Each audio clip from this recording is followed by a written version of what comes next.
ধানমন্ডি ৩২। আমরা একটি বর্বর জাতি।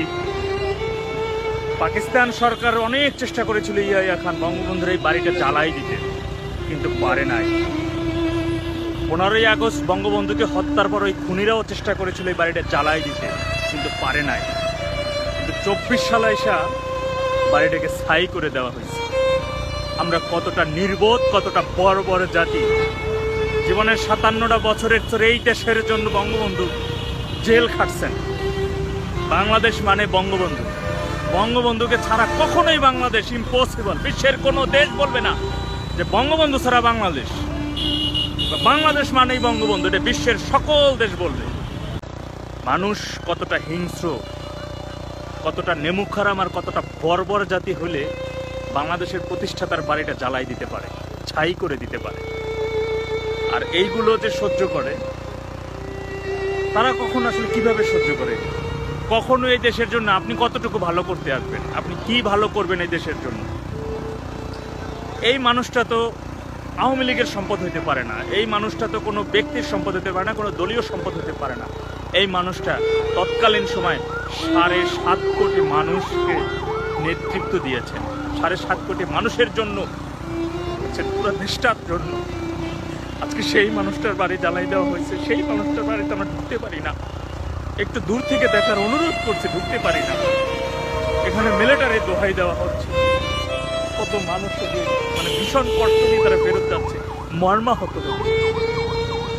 ভাই, ব্যক্তির প্রতি আক্রোশ থাকতে পারে, কিন্তু একটা এমন একজন মহান মানুষ নিয়ে তাদের আক্রোশ, এটা কখনো মেনে নেওয়া আসলে খুবই দুষ্কর। এটা কখনো মেনে নেওয়ার মতো না। 1975-এর 15ই আগস্ট রাতে সর্বকালের সর্বশ্রেষ্ঠ বাঙালি, জাতির জনক বঙ্গবন্ধু শেখ মুজিবুর রহমানকে সপরিবারে ঘাতকরা হত্যা করে ধানমন্ডির 32 নম্বরের এই বাড়িতেই। এই বাড়ির সঙ্গেই জড়িয়ে রয়েছে বঙ্গবন্ধু এবং তার পরিবারের নানান স্মৃতি। এখান থেকেই দেশ পরিচালনায় সব ধরনের রাজনৈতিক সিদ্ধান্ত নিতেন বঙ্গবন্ধু। একতলায় জাদুঘরটির প্রথম কক্ষে ছবির মাধ্যমে ইতিহাস তুলে ধরা হয়েছে। বাড়িতে ঢুকলেই চোখে পড়বে একটি অভ্যর্থনা কক্ষ। এর পাশের কক্ষটি ছিল শেখ মুজিবুর রহমানের পড়ার ঘর। এখান থেকেই 71 সালে স্বাধীনতার ঘোষণাপত্র পাঠিয়েছিলেন বঙ্গবন্ধু। নিচতলায় রয়েছে বেগম ফজিলাতুন্নেসা মুজিবের রান্নাঘর।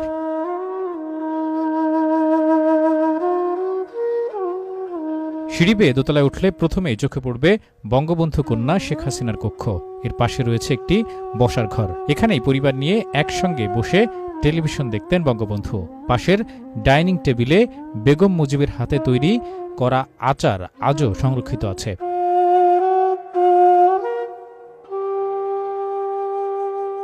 বসার ঘরের পাশেই বঙ্গবন্ধুর শোবার ঘর। এ ঘরের চারপাশে অসংখ্য গুলির চিহ্ন।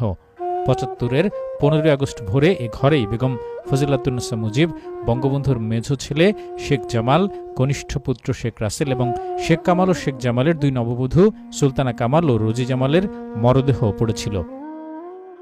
একটু সামনে এগুলেই বাড়ির মূল সিঁড়ি, জাতির পিতাকে হত্যাকাণ্ডের স্থান। 1975-এর 15ই আগস্ট রাতে ঘাতকরা জাতির জনককে হত্যা করে ঠিক এই সিঁড়ির গোড়ায়। এখানেই পড়েছিলেন জাতির জনক বঙ্গবন্ধু শেখ মুজিবুর রহমান। গুলির চিহ্নগুলো আজও ধারণ করে আছে সিঁড়ির প্রতিটি স্তর। সিঁড়ির পাশেই বঙ্গবন্ধুর কনিষ্ঠ কন্যা শেখ রেহানার কক্ষ। কারাগারে থাকা অবস্থায় এই কোরআন শরীফটি পড়তেন বঙ্গবন্ধু। এ কক্ষেই 15 আগস্ট রাতে ঘাতকদের বুলেটে বিদীর্ণ বঙ্গবন্ধুর পাজামা, শেখ রাসেলের শার্ট সংরক্ষিত।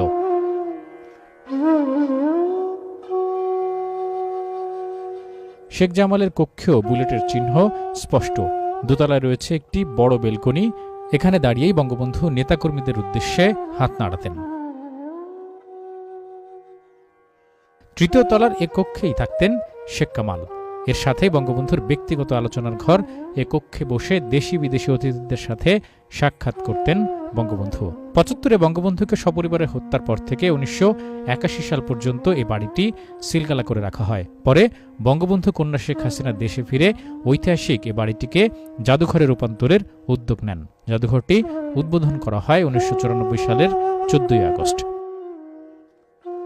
কাজী ইমদাদ, চ্যানেল আই, ঢাকা।